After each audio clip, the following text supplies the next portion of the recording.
The first time my brother laughed at me, I pretended not to hear it. The second time, I smiled and looked away. But the third time, it stayed with me like a quiet ache I couldn't shake off. I still remember that evening clearly. The air was warm, the hotel lights glowing softly behind me, and I stood there in a simple uniform, keys jingling in my hand. I parked cars for a living. Not because I was careless with my dreams, but because life had cornered me into survival. Tips paid my rent, tips bought groceries, tips kept me standing, and then my brother arrived. He stepped out of his car wearing confidence like a coat. Clean shirt, expensive shoes, the kind of smile that made people believe he had life figured out. He looked at me, looked at my uniform, and laughed. "Is this what you're doing now?" he said, loud enough for others to hear. "Parking cars for tips." People turned. I felt my face burn, but I kept my voice calm. "It's honest work," I replied softly. He shook his head, amused. "I can't believe you fell this low," he said. "I tell people my sister works in an office. Not this." That night, I went home and cried quietly. Not because of the job, but because of who it came from. My own brother. The one who once promised to protect me. The one who saw my struggle and chose to mock it instead of understanding it. But what he didn't know that day, what no one standing there knew, was that the car waiting at the end of the line wasn't just any car.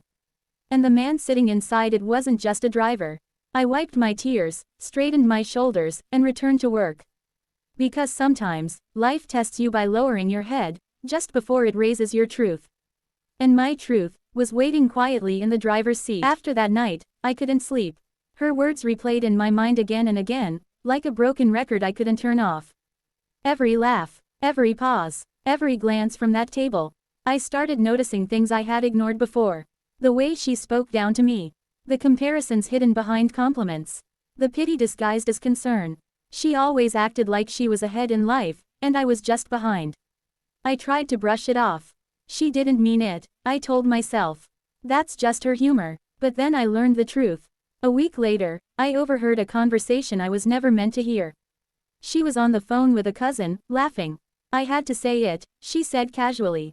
"Someone needed to remind her of her place. She lives in her little world, thinking she's enough." That sentence broke something inside me. It wasn't a joke. It wasn't accidental. It was intentional humiliation. I felt small, exposed, destroyed. For days, I moved through life like a shadow. I questioned my worth, my choices, my entire existence. I wondered if everyone saw me the way she did. But slowly, pain turned into clarity. I realized something important. I wasn't weak. I was quiet. I wasn't failing. I was growing at my own pace. And I was done letting someone else define my value. I didn't scream. I didn't confront her immediately. Instead, I worked in silence. I focused on myself, on skills I had ignored, dreams I had buried for years. I started a small business from home, something I had always wanted to do but never believed I could. I stayed up late. I learned. I failed. I tried again. Months passed. My confidence returned, not loud, not flashy, but unshakable. Then came my parents' anniversary dinner. Same family, same sister, but a different me. She walked in with the same confidence. But this time, I noticed something new in her eyes. Curiosity. During dinner, conversations shifted toward work and achievements. Someone mentioned my name. "She's doing really well," my aunt said. "Her business is growing fast." My sister looked surprised. I smiled quietly. Then my mother stood up. "We are proud of both our daughters," she said. "But I want to say something special tonight." My heart started racing. She rebuilt herself quietly, without attention, without help, and she never made anyone feel small while doing it. I looked at my sister. For the first time, she looked uncomfortable, but the real moment was still coming. After dinner, my sister pulled me aside. Her voice was softer than I had ever heard it. "I didn't know you were doing all this," she said. I looked at her, really looked at her. There was no anger left inside me. Only calm. "I didn't need you to know," I replied. She forced a small smile. "You know I was just joking that night. You shouldn't take things so seriously."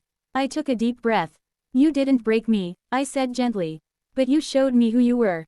And that changed everything." That was my revenge. Not shouting, not humiliation, not cruelty. My revenge was becoming someone she could no longer look down on. Weeks later, I heard she was struggling, pressure at work, personal problems, cracks in the perfect life she always displayed. She didn't come to me for help. And I didn't offer it. Not because I hated her. But because I finally understood boundaries.